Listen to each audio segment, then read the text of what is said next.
What's going on, guys? Bobby with Consumer Time Capsule, back with another review for you here. And today we've got 3 new drinks to share with you here at the Tree House. We've got, Ryan, if you want to come on in here, we've got Crush Sour Patch Kids Berry Flavored Soda. We have a regional soda that was actually out this past summer, but that I haven't been able to find until now. It's Strawberry Lemonade Ski. And most importantly, we've got Sonic the Hedgehog Peach Rings G Fuel Energy Drink. Let's take a front and center look at Oh, we're gonna be taking a closer look at this, but a very well designed can. I mean, G Fuel honestly is not something that was really hitting my radar, but once I saw that, boy, that was a no-brainer to pick up. It's just like Bang & Rain with its 300 milligrams of caffeine. So Ryan, that's going to keep you going for the rest of the filming today here. But I think we should save that one for last. Let's start with the summertime flavor. So this is the Strawberry Lemonade Ski. Now, Ski is like a lemon orange flavored soda. A regional soda, great name. It was $1.69 at Schnucks in Evansville, Indiana. There's your keep, Ryan. It is very tiny bubbles, very heavily carbonated. Thank you. Cheers. Cheers to Ski. Boy, that is... I just saw the back of the bottle, 310 calories. Well, 310 calories, but also 76 grams of sugar. Right. So probably the worst thing we'll be eating or drinking all day for us. Boy, you get a lot of bang for that sugar buck, though. Sure do. I'm tasting every single flavor. I taste lemon, I taste orange, I taste strawberry. My mind's even playing, I even taste banana. And banana's not in this. Wow. Boy, that is just shockingly sweet. You really got to like your syrupy sodas to enjoy this. I like it better than regular Ski, though, so I'd say this was a pretty good addition to the line. Yeah, I'd like to dilute that in like a Anything. gallon of water. Literally, you could dilute that thing in gasoline. Next up, we've got the Crush Sour Patch Kids Berry flavor. Now, this had a limited introduction kind of around the Halloween season, which made sense because you had the candy flavored soda. But really, other than Kroger-owned stores, I really didn't see it anywhere. I was hoping I'd be able to find it in a smaller container than a 2-liter. I was not, as you can see. So I got this for $1.79 at Reezer's in Tulsa, Oklahoma. Oh boy, that smells delicious. Oh, well, you know, I actually need to chug it out of the bottle. I didn't think cheers. I should just like Sandman it, ECW style. Oh boy. Ooh, it is sour. It tastes like a Sour Patch Kid. It is sour. Boy, you're not gonna believe this. So this is, but of course it's only 12 ounces instead of 20. It's 45 grams of sugar. This tastes like all of the sugar. Like, I can't believe Ski had sugar left to make the other one with. Wow. Boy, if you like Sour Patch Kids, which I think most people do, this is as accurate as you could possibly imagine. This is like taking a handful of berry-flavored Sour Patch Kids and shoving them all in your mouth. But it makes you more thirsty to drink it than before you started. So even though I think it's just about the most accurate flavor humanly possible, Ryan, you were saying actually the Sour Patch Kids soda reminded you of something. What is it? Blue Otter Pop, like on acid. Oh yeah, those Blue Otter Pops. It tastes like blue for sure. Like blue. And the only reason why I wouldn't go to the Otter Pop thing is the Otter Pop replaces the sourness with like a throat burniness, and you don't get that out of the soda, but you do get that out of a handful of Sour Patch Kids.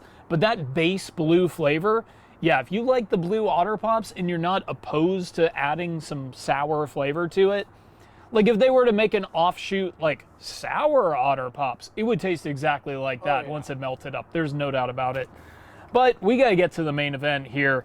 It is our first foray into G Fuel energy drink. Now G Fuel is another copycat Bang, one of those performance energy, zero sugar energy drinks. And Ryan, I am pouring you a big ol' Bud Bowl cup.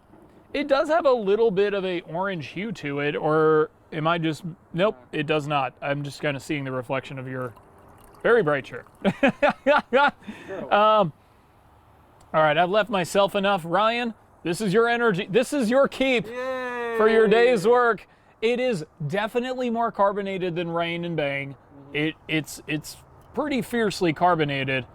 But look, peach rings, one of my favorite gummy candies. Sonic, one of the only video game references that I'll actually understand since I really haven't played any video games since Sega Genesis. Boy, that is peachy. That is so peachy. So this was $2.59 at Hayes in Blytheville, Arkansas. Wow, you're not kidding about the carbonation. Carbonation is too much. I mean, it's literally... This is like a Coca-Cola movies. It is exactly like when you see that like glass-filled, or the ice-filled glass, and they pour it, and you just see all those bubbles popping up. You never get that with a Bang or Rain. Like fleas. They are just out of control. This is crazy.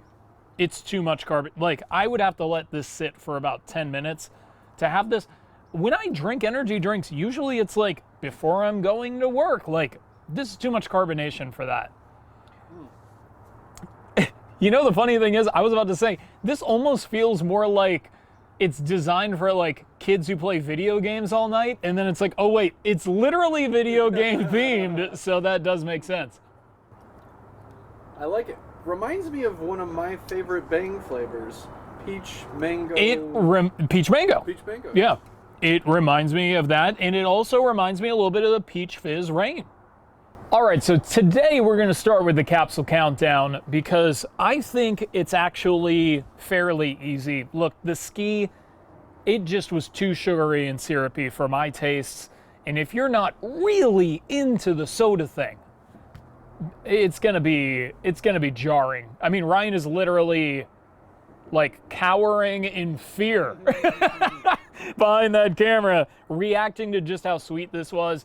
Because of that, it made me so unbelievably thirsty that I really can't. Now I'm finally figuring out Ryan was just trying to tell me to avoid the sun, but I think he's also cowering from the sweetness of this drink. I gotta give it a 3.5 out of 10. It is actually fairly delicious, but there's no way I could enjoy drinking it. Like, it's just, I'm so thirsty. I'm so thirsty. Second place, taste-wise, I'm going to give to the Sonic Peach Rings.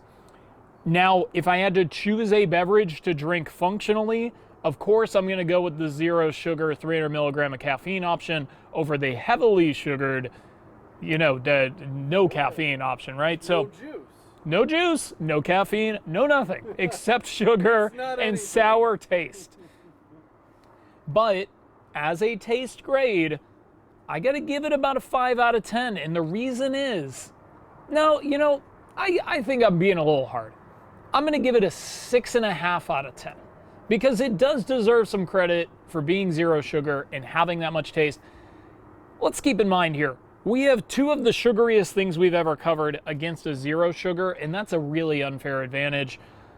They've done a good job within those confines, but it's not as good as a Peach Fizz Rain, and it's not as good as a Peach Mango Bang. It's not even in that vicinity. It is reminiscent of those flavors, but definitely way too heavily carbonated to be especially drinkable. So I'll give it a 6.5 out of 10 in second place on today's Capsule Countdown. And that's gonna bring us to the winner taste-wise. Look, I love Sour Patch Kids. I love berry flavored things when it's of the blue variety and not of the straw variety. And this has definitely hit the right notes for me. Just delicious. Really, really delicious. I mean, how much of it can I drink? I don't know. So I'm going to have to cap it off at about a 7 out of 10. But it does get first place on today's Capsule Countdown. Gimmick grade. This is beautiful. And for that, got to be a solid 7.5, even though it's a fairly conventional flavor. Crush making a Sour Patch Kids berry flavor. I think that that's genius. Really, I mean, 8.5 out of 10. Now, Sonic Peach Rings, man, that's really putting in the extra effort. That's differentiating yourself in a pretty, I mean, it's a pretty deep water of energy drink competition, especially of that ilk. And they've really done a great job. I mean, it immediately captured my attention. That's a 9.5 out of 10. Nice. Great brand cohesion there. And one that I know I will not be forgetting. I hope that G Fuel makes some more interesting flavors, and that I can actually find them without having to go to rural Arkansas to find it.